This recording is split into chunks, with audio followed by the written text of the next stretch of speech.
Когда мы едим, то чувствуем запах и вкус пищи, но даже не задумываемся, что происходит с ней у нас в животах.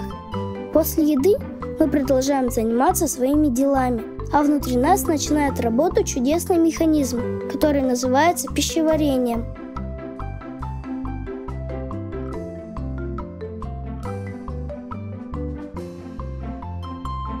Часы работают за счет шестеренок внутри механизма. Также и пищеварительная система работает за счет органов желудочно-кишечного тракта. Слово «тракт» означает длинную большую дорогу. И действительно, длина желудочно-кишечного тракта человека составляет целых 10 метров. По этой дороге, которая спрятана внутри организма, должна пройти съеденная нами еда, чтобы добраться до цели своего путешествия. Полезные вещества из продуктов и напитков должны попасть в клетки нашего тела, чтобы клетки могли питаться, восстанавливаться и расти, давая нам энергию для жизни. Для того, чтобы мы росли и развивались, двигались, разговаривали, чувствовали, читали и размышляли. Но клетки, из которых мы состоим, очень маленькие. Поэтому, чтобы доставить им питание, организм должен измельчить пищу, переварить ее в очень мелкие, почти невидимые частички, молекулы. Давайте посмотрим, как это происходит. Наша пищеварительная система похожа на секретную лабораторию. Рот – это вход в нее. Уже здесь начинается процесс пищеварения. Когда мы откусываем и жуем, зубы измельчают пищу и смешиваются со слюной, которая производится во рту слюнными железами. Слюна обеззараживает пищу, начинает ее расщеплять, формировать пищевые комки, чтобы помочь пище беспрепятственно двигаться дальше. Но не каждый продукт может попасть в эту секретную лабораторию. Решения принимают наши глаза, язык и нос. Если еда нам нравится, приятно пахнет и не слишком горькая, то миллионы рецепторов наших глаз, языка и носа посылают в мозг сигнал о безопасности, и он разрешает пропустить пищу дальше через глотку в пищевод. Либо не разрешает.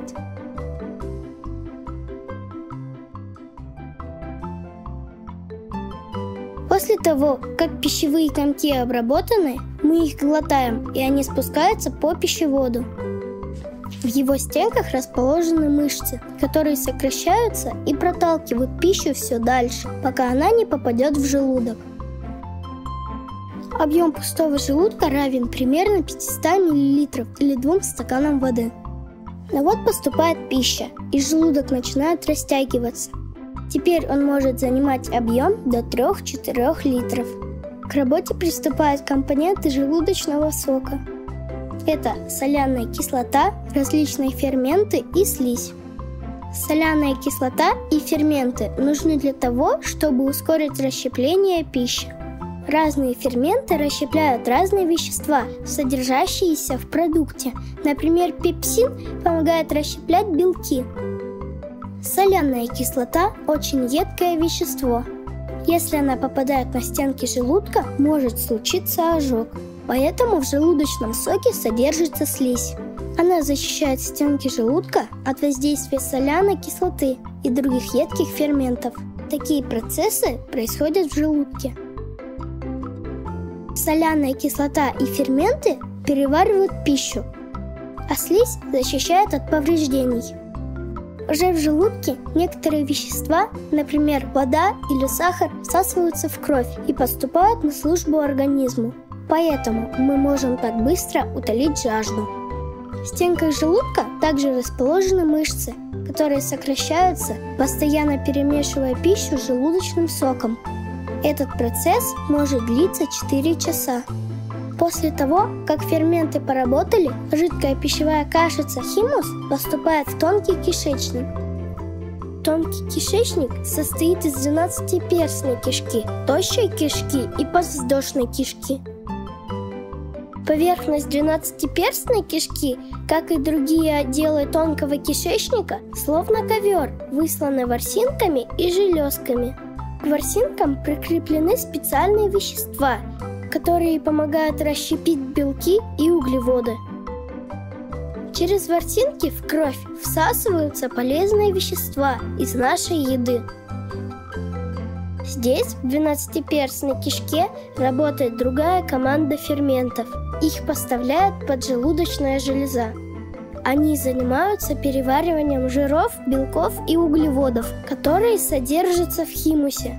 В процессе пищеварения к ферментам присоединяется желчь, которая живет в желчном пузыре. Желчь растворяет жир, разделяя его на мельчайшие капельки, чтобы облегчить его переваривание и усвоение. Здесь, в двенадцатиперстной кишке, пища уже полностью переваривается и начинает всасываться в кровь. Начинается усвоение кальция, фосфора, магния, железа и витаминов.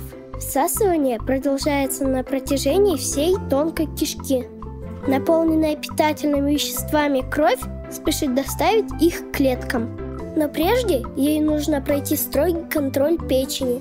Ткань печени очищает кровь от ядов и других вредных веществ, которые могли попасть в организм вместе с пищей и жидкостью.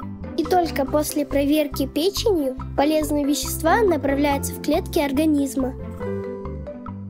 Но на этом задачи секретной лаборатории не закончились.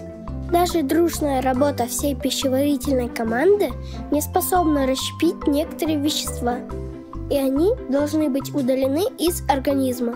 Для этого они передаются из тонкого кишечника в толстый. Одним из таких веществ является клетчатка. Это жесткие стенки клеток в овощах и фруктах.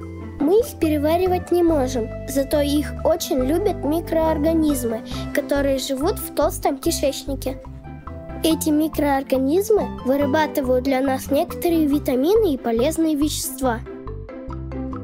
И они очень любят, когда мы едим овощи и фрукты.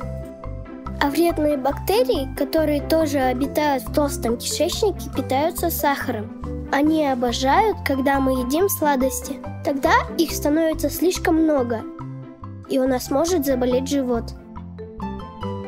Поэтому, чем больше овощей, зелени и фруктов мы едим, тем легче нашим полезным микроорганизмам защищать нас от вредных бактерий и очищать кишечник. Теперь ты знаешь, как работает лаборатория пищеварения, как ферменты переваривают еду в миллиарды молекул, которые кровь разносят по клеткам твоего организма. Эта замечательная лаборатория работает четко, как часы. Она работает даже сейчас, когда ты смотришь это видео. Ты можешь помочь своему пищеварению, придерживаясь здорового питания, тогда как фастфуд, содержащий много жира и сахара, может повредить твоей лаборатории. Вредные жиры, а также красители, консерванты и другие пищевые добавки повреждают слизистую оболочку, угрожая развитием болезней желудочно-кишечного тракта. Излишне сладкая калорийная пища постепенно приводит к появлению лишнего веса и возникновению многих болезней, в том числе болезней печени, появлению камней в желчном пузыре. Употребляя простую и полезную еду, ты заботишься об органах желудочно-кишечного тракта. Благодаря бережному отношению секретная лаборатория прослужит тебе долгие годы, помогая тебе быть умным и сильным, чтобы ты рос здоровым и мог исполнить все свои мечты.